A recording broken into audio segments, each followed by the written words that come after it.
नमस्कार दुनिया हलचल को स्वागत करुछि मु संजय। आसंतु नजर पकाइबा वर्तमान रो मुख्य खबर उपरे।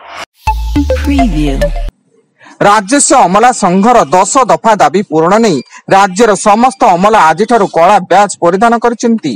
आठगड़ उपखंड सदर महकुमार उपजिलापाल कार्यालय समेत तहसिल ब्लॉक महिला और शिशु विकास प्रकल्प अधिकारी कार्यालय कार्यरत राजस्व अमला माने कला ब्याज परिधान करने सह स्वाभाविक कर्तव्य संपादन करुछंती। भारतीय क्रिकेटर यास दयालांक नाम दुष्कर्म अभियोग होईची। तांको प्रेमिका यासंक विरोध रे अभियोग आनिथिया बेले अभियोग आधार रे मामला रुजु होईची। से गत जून 21 तारिख रे उत्तर प्रदेश मुख्यमंत्री को अभियोग सुनानी कार्यक्रम रे ऑनलाइन रे अभियोग करथिले।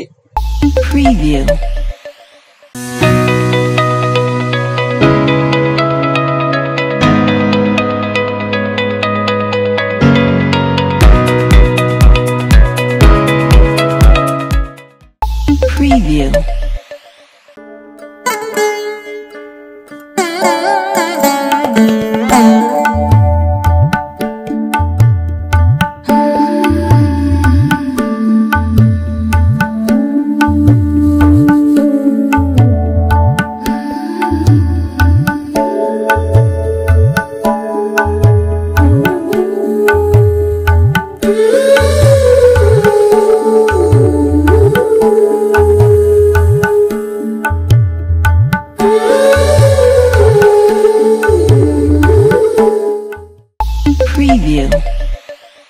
हीराकुद जलभंडार 20 गेट दे बन्या जल निष्कासन होगा पर बन्या जल धीरे धीरे कटक मुंडली पहुंची फल वृद्धि पाउछि मुंडलीर जलस्तर एवं मुंडली रे बन्या जल प्रभावित हेले बांकीर अनेक अंचल प्रभावित होबार आशंका रही।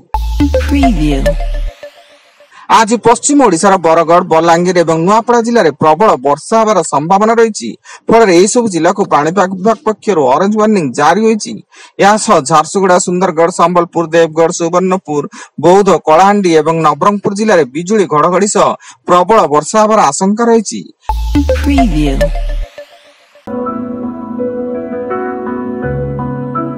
Audio Jungle.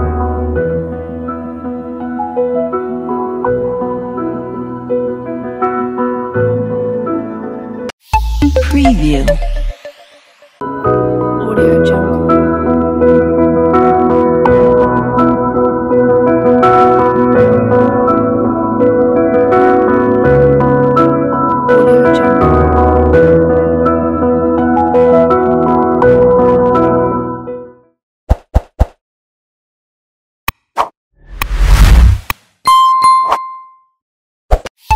Preview.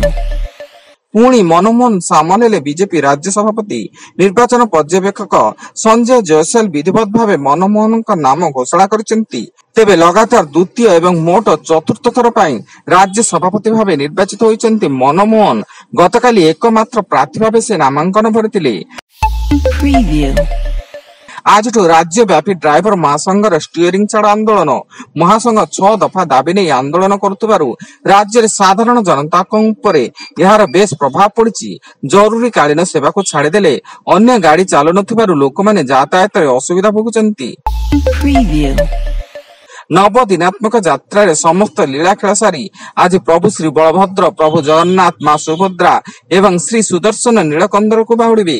सूचना मुताबक नीलाद्री विजे अपराह्न 4टारू चतुर्थ मूर्ति पहंडी आरंभ हो राति 10टा सुधा शेष हेब।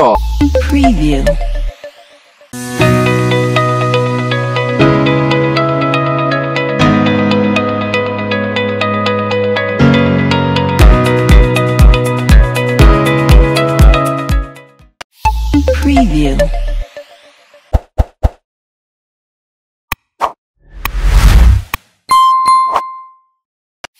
Preview.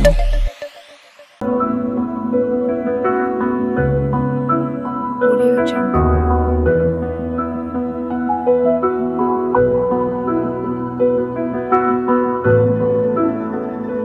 Audio Jungle.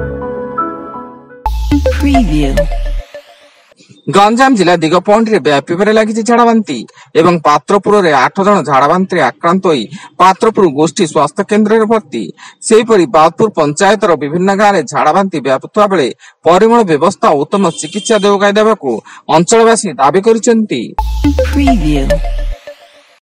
ରାୟଗଡାର ଅଧିଷ୍ଠାତ୍ରୀ ଦେବୀ ମା ମଝି ଘରିଆଣୀ ମନ୍ଦିରର 9ଟି ହୁଣ୍ଡିର ଗଣତି ଶେଷ ହୋଇଛି ଏବଂ ହୁଣ୍ଡିରୁ ନଗଦ ଆକାରରେ 1,04,36,963 ଟଙ୍କା ସହ 38 ଗ୍ରାମ ସୁନା, 2 କେଜି 505 ଗ୍ରାମ ରୂପା ସହ 12ଟି ବିଦେଶୀ ମୁଦ୍ରା ମିଳିଛି।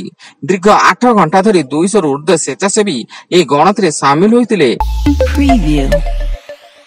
ଏବଂ ପାରାଦୀପ ଇଫ୍କୋ ଛକ ନିକଟରେ ଥିବା ବିଦେଶୀ କମ୍ୟୁନିକେସନ ମୋବାଇଲ ଦୋକାନରେ ଅଗ୍ନିକାଣ୍ଡ ଘଟି ଲକ୍ଷାଧିକ ଟଙ୍କାର ସାମଗ୍ରୀ ପୋଡ଼ି ପାଉଁଶ ହୋଇଛି।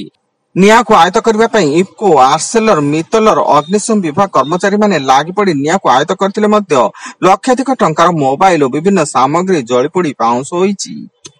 Preview. ବର୍ତ୍ତମାନ ପାଇଁ ଏତିକି। ଅଧିକ ନ୍ୟୁଜ ଅପଡେଟ୍ସ ପାଇଁ ଭିଜିଟ୍ କରନ୍ତୁ ଆମ ୱେବସାଇଟ www.duniyahalchal.in। ଧନ୍ୟବାଦ।